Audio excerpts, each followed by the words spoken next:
Hello guys, nama aku Henry dan ini merupakan podcast pertamaku. Jadi kalau ada sebarang kesilapan tuh, korang abai ke jalan nanti ya. Sebenarnya aku buat podcast nih sebab kita orang sedang buat projek tentang petua dan pantang larang masyarakat Melayu Sarawak sekarang nih.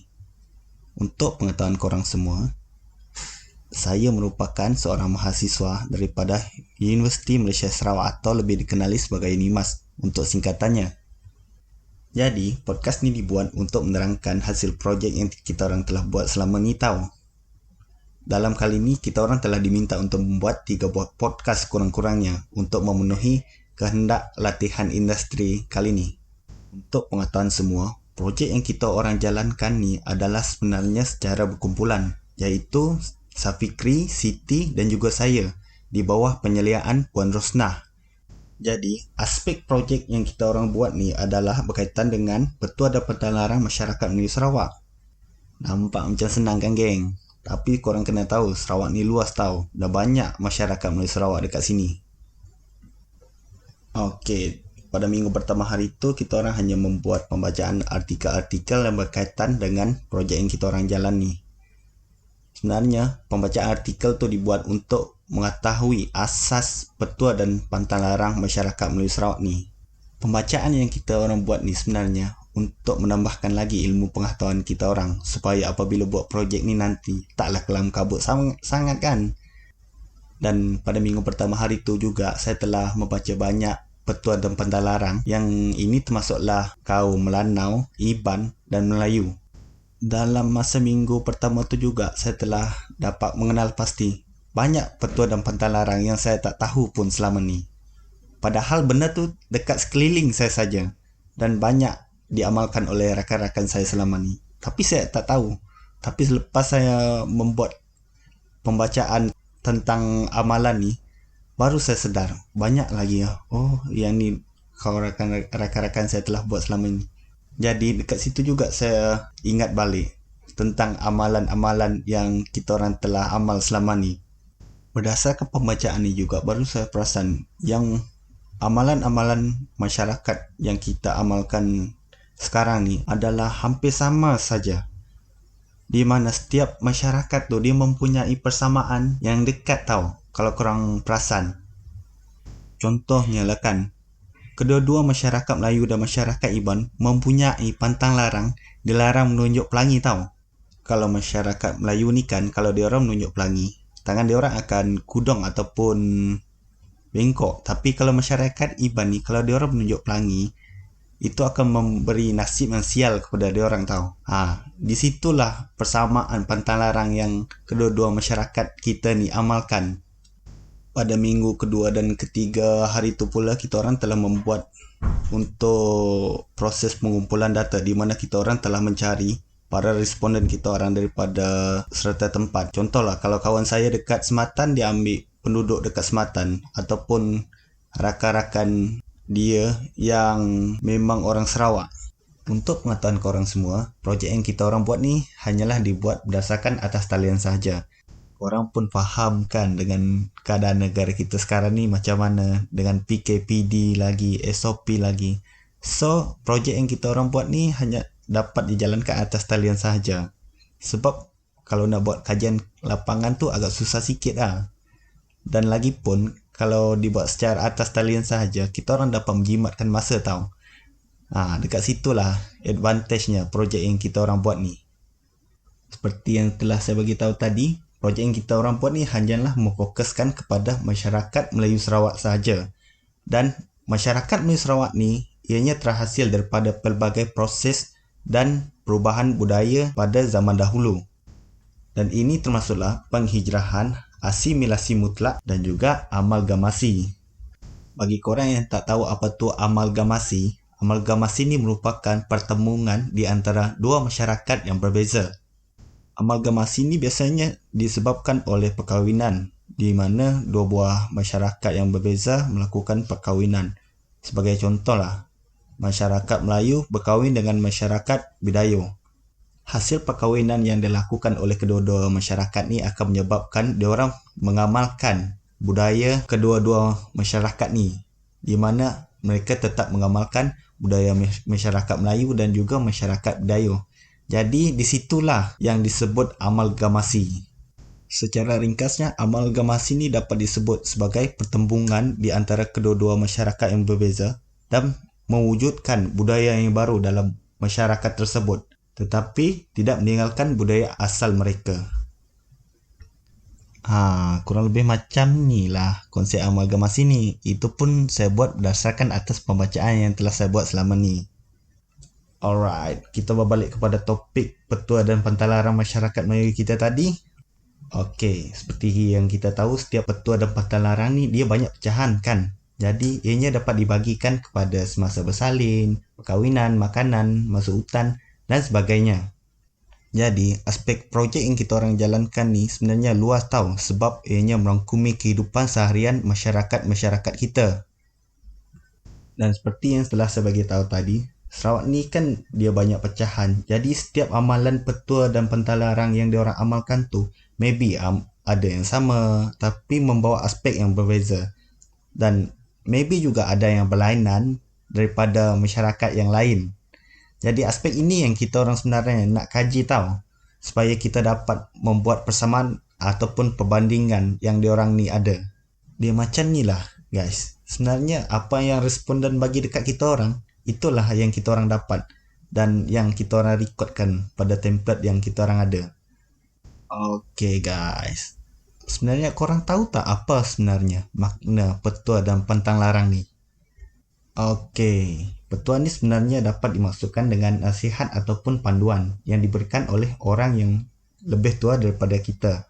Dan pantang larang ini pula adalah perbuatan yang ditegah untuk dilakukan oleh kita.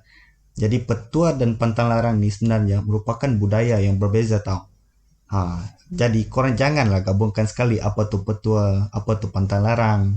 Petua ni dia banyak memberikan petunjuk kepada kita, dan pantang larang ni pula banyak digunakan untuk mencegah kita daripada melakukan sebarang perbuatan yang kurang sopan ataupun tindakan yang dapat memburukkan kita. Okey, seperti yang kita tahu, amalan ni merupakan kepercayaan masyarakat zaman dahulu yang berkaitan dengan adat dan budaya warisan nenek moyang kita sejak dari dahulu lagi. Jadi setiap amalan yang dilakukan oleh mereka ni diturunkan secara turun-temurun, secara lisan sejak dari dahulu lagi. Okey guys, sebenarnya amalan ni diturunkan daripada generasi ke satu generasi yang lain, supaya generasi baharu dapat mengetahui amalan dan budaya yang masyarakat dahulu amalkan. Dia macam ni lah guys, kalau korang dapat amalan ataupun petua dan pantalaran ni daripada family korang kan, tentunya korang nanti akan amalkan ni juga dekat anak-anak korang, supaya amalan ni tak terhakis daripada amalan keluarga korang kan. Jadi benda ni kurang lebih macam tu lah guys. Untuk pengetahuan korang semua, saya merupakan orang Iban dan memang wajarlah saya buat kajian ni, sebab kebanyakan rakan-rakan saya dekat Unimas sana adalah orang Melayu. Ada yang dari Sarawak, ada yang dari Sabah, ada yang dari Semenanjung kan. Jadi memang patut pun saya mengetahui tentang amalan dan budaya mereka.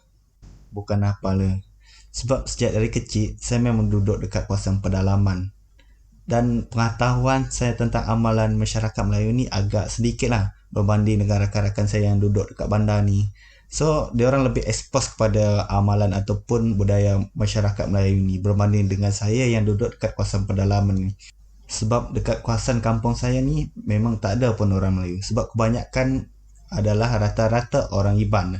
Dan dekat sekolah rendah ataupun dekat sekolah menengah adalah sikit-sikit orang Melayu ni, tapi itu pun dia orang yang terpengaruh dengan budaya Iban. So untuk mengetahui amalan budaya mereka ni agak sedikit lah pengetahuan saya tentang mereka, sebab dari kecil saya memang dah kurang bergaul dengan, atau bukan kurang bergaul, dia kurang tak expose dengan budaya masyarakat Melayu ni. Jadi bagi saya lah kan, projek ni dapat membantu saya untuk menambahkan pengetahuan saya tentang amalan dan budaya masyarakat Melayu ni. Okey, perasan tak korang kalau sebenarnya amalan ni masih lagi diamalkan di sekeliling korang? Kalau korang perasan lah. Sebab kalau korang perasan tahu, amalan ni masih lagi diamalkan oleh generasi kini tanpa mereka tahu pun tentang amalan ni. Berdasarkan pandangan saya lah, amalan yang dilakukan oleh generasi kini telah menjadi salah satu tradisi dalam kehidupan seharian mereka, tetapi mereka kurang tahu. asal-usul dan mengapa amalan ini dilakukan oleh generasi-generasi pada zaman dahulu. Seperti apa yang saya nampak lah kan. Tapi kebiasaannya pada kita orang masuk hutan lah kebiasaannya. Ramai di kalangan rakan-rakan saya ketika masuk hutan tuh dia orang tahu-tahu supaya tidak celupar atau tegur benda pelik-pelik masa kat hutan tuh. Tapi apa yang saya nampak tuh hanyalah gimmick perbuatan dia orang saja tahu. Tapi lepas tu dia orang still juga buat benda tu. Dia orang dah tahu benda tu tak boleh buat tapi still juga buat. Jadi sebenarnya amalan ni dia bukan terhakis lah daripada generasi kita pada masa kini. Ianya masih diamalkan. Tetapi generasi kini ianya kurang memahami konsep sebenar maksud petua dan pantang larang ni. Dekat situlah kita lihat bahawa generasi kini sebenarnya dia bukan tidak melakukan amalan ni, tapi diorang sebenarnya kurang faham maksud sebenarnya tentang amalan petua dan pantang larang ni. Jadi sebab itulah kita tak boleh mengatakan bahawa generasi kini dia tidak mengamalkan budaya ini. Tapi sebenarnya mereka amalkan tetapi mereka kurang faham. Di situlah maksud sebenarnya tentang apa yang saya ingin terangkan tadi. Okey, seperti yang telah saya beritahu tadi, generasi kini kurang memahami amalan ini disebabkan oleh pelbagai faktor yang mempengaruhi mereka. Seperti yang kita tahu, amalan ini semakin dilupakan oleh kerana perkembangan dari zaman ke zaman yang semakin moden dan telah menyebabkan amalan ini semakin terhakis daripada sistem budaya masyarakat kita. Apa yang dapat saya lihatlah, kebanyakan generasi kini sudah tidak lagi mengambil peduli tentang amalan petua dan pantang larang ni. Kalau korang tanya mereka kan tentang benda ni, confirm mereka gelak. Sebab apa? Sebab dia orang dah tak kisah pun benda macam ni. So kita nak salahkan dia orang pun tak boleh. Korang pun tahu kan macam mana kehidupan generasi zaman milenial ni sekarang. Selain itu juga, amalan ni kurang diamalkan disebabkan oleh sikap dan pandangan masyarakat kita hari ini yang beranggapan bahawa amalan ni dah tak layak dah untuk diamalkan kerana pemikiran zaman moden sekarang ni lebih tertumpu kepada kehidupan yang lebih relevan je. Kalau kita perhatikan kan, orang yang mempunyai pendidikan tinggi ni, diorang ni biasanya akan mempunyai pemikiran yang lebih kritis tahu tentang amalan ni. Sebab corak pemikiran diorang ni dah menjurus kepada bukti-bukti yang lebih relevan dalam melakukan sesuatu perkara tu. Jadi inilah yang membuatkan amalan ni semakin terhakis dalam budaya kita ni. Macam pantang larang dilarang menunjuk pelangi tu kan, sebab takut tangan kita putus atau kudung ni. Dah lari tahu dari akal fikiran dia orang tu. Sebab mana ada tangan kita ni putus ke kudung ke kalau kita tunjuk pelangi ni kan. Macam tu jugalah pemikiran masyarakat sekarang ni. Mereka ni lebih cenderung kepada sesuatu yang lebih relevan. Bukan tu saja tahu amalan ni dah kurang diamalkan oleh masyarakat kita.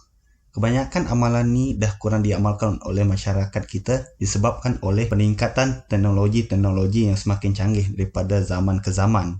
Apa yang saya nak cuba terangkan dekat sini tu adalah tentang teknologi sekarang ni ianya lebih banyak membantu generasi sekarang tahu berbanding amalan-amalan ni. Jadi tak mustahil lah bahawa generasi sekarang ni diorang kurang mempunyai ilmu pengetahuan tentang amalan petua dan pantang larang ni. Sebab kalau kita lihat lah kan, sebab teknologi ni ianya merupakan satu titik kehidupan seharian kita tahu. Seperti handphone, TV dan sebagainya tu, itu merupakan salah satu benda yang kita gunakan seharian. Jadi sebab itulah amalan petua dan pantang larang ni dah kurang dah diamalkan oleh generasi kita sekarang ni.